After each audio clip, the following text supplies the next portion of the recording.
Have you ever wondered about the epic battles between good and evil that are happening beyond our sight? One of the most extraordinary accounts of such a battle is found in the book of Daniel, chapter 10. Here we learn about a moment when the angel Gabriel was delivering a crucial message to Daniel but was obstructed by the prince of Persia. This wasn't just a minor scuffle, it was an all-out war involving powerful forces from both sides. When Gabriel was intercepted by the prince of Persia, angel Michael had to leave heaven and come to Gabriel's aid. Only then was Gabriel able to deliver God's message to Daniel before returning to continue the battle alongside Michael. This wasn't a simple duel between two beings. If you imagine a lone angel fighting a demonic creature in the sky, think again. This was a full-scale war between armies of angels and demons, an ongoing conflict since the initial rebellion led by Lucifer. From the moment Lucifer, once an angel, turned against God and became Satan, there have been many fierce encounters between God's angels and Satan's demons. These battles are intense and involve advanced spiritual weaponry far beyond human comprehension. Angels and demons wield weapons that emit high-intensity electric currents or laser-like lights to incapacitate their adversaries. They also use spoken words as potent weapons, capable of commanding immediate effects. During these fights, any demon can embody Lucifer's form, making it impossible to recognize him. The Bible even mentions that Lucifer can transform himself into an angel of light, adding an element of deceit and surprise to his attacks against God's angels. The Prince of Persia mentioned in the Bible is, in fact, Lucifer himself, disguised as this prince to thwart God's plan. Recall the instance when Moses died and Satan attempted to claim his soul. It wasn't just Satan, it was through the demon Belphegor that this attempt was made. Belphegor, an expert in soul capture, was summoned to take Moses' soul to hell. This shows the lengths to which Lucifer goes to ensnare souls and oppose God's will. So don't picture the Prince of Persia as a lone warrior with a sword battling Gabriel for 21 days. The reality was far more complex and daunting. This was a massive, fierce battle involving legions of angels and demons. The Bible mentions only the leaders of each camp, but the Prince of Persia had a whole army with him to prevent Gabriel from delivering God's message to Daniel regarding the Israelites in captivity. In this video, I will delve into the intense battle between the camps of Michael and Gabriel against the Prince of Persia and his legion. But who exactly is this Prince of Persia? Who is the being Lucifer impersonated to wage this war? The term Prince of Persia is not just a title, it symbolizes a powerful demonic force controlling a specific region. Lucifer, in his cunning, often takes on various forms to deceive and fight against God's angels. His ability to transform and lead his armies makes him a formidable adversary. This battle was not merely a physical struggle, but a strategic spiritual warfare involving high-ranking entities on both sides. Throughout history, these spiritual battles have influenced the course of human events. From the time of Moses to the present day, the forces of good and evil have clashed continuously. The battles are not just about physical dominance, but involve complex strategies and divine interventions. The angels of God, led by Michael, use their divine power and authority to combat the schemes of Satan and his demons. The Bible provides glimpses into these epic battles, highlighting the importance of spiritual vigilance and the power of prayer. Daniel's persistent prayer and fasting played a crucial role in this particular battle. His dedication and humility attracted divine assistance, showcasing the power of steadfast faith. As we explore this incredible narrative, let's also reflect on the broader implications of these spiritual conflicts. The war between good and evil is ongoing, and each of us plays a part in this cosmic struggle. Our prayers, faith, and actions contribute to the spiritual warfare happening around us. In summary, the account of the battle between Gabriel, Michael, and the Prince of Persia is a profound reminder of the unseen battles that shape our world. These spiritual conflicts are intense and complex, involving powerful beings and advanced weaponry. As we delve deeper into this story, we gain a better understanding of the spiritual realities that influence our lives and the importance of remaining vigilant and faithful in our walk with God. Stay tuned as we uncover more about these epic battles, the strategies of the enemy, and how we as believers can stand firm in our faith. Remember, we are part of a much larger story, and our prayers and actions have a significant impact in this ongoing spiritual warfare. To fully understand who this person is, I will start the story from the beginning.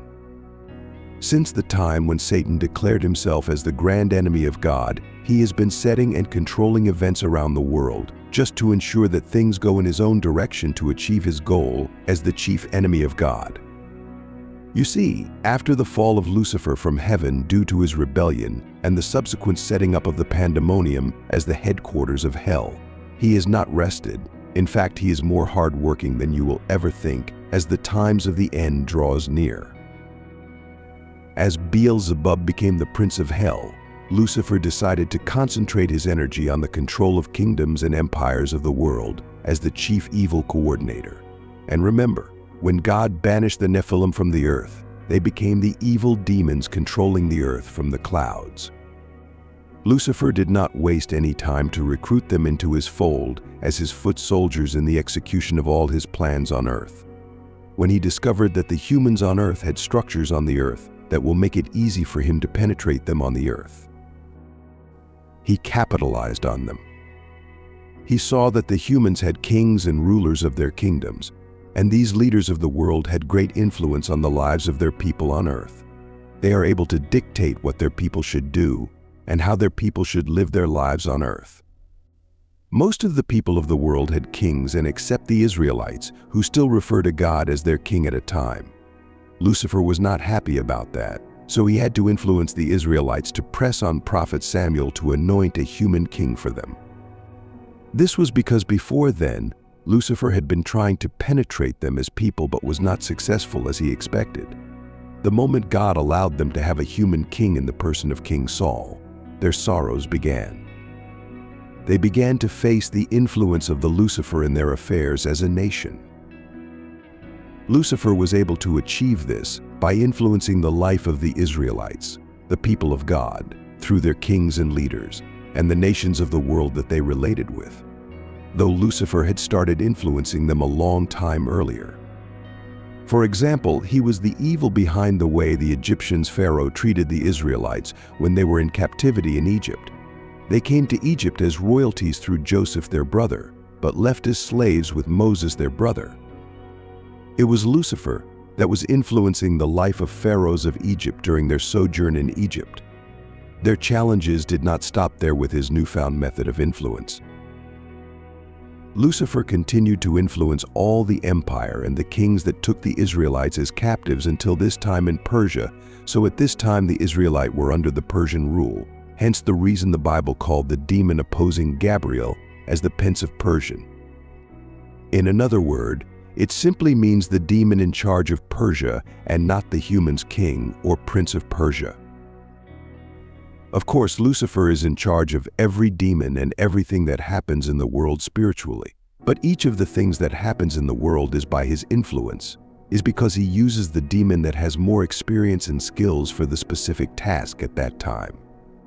In the case of opposing Gabriel, he must have angels on ground that will first get to hear the prayers of Daniel that he was offering unto God.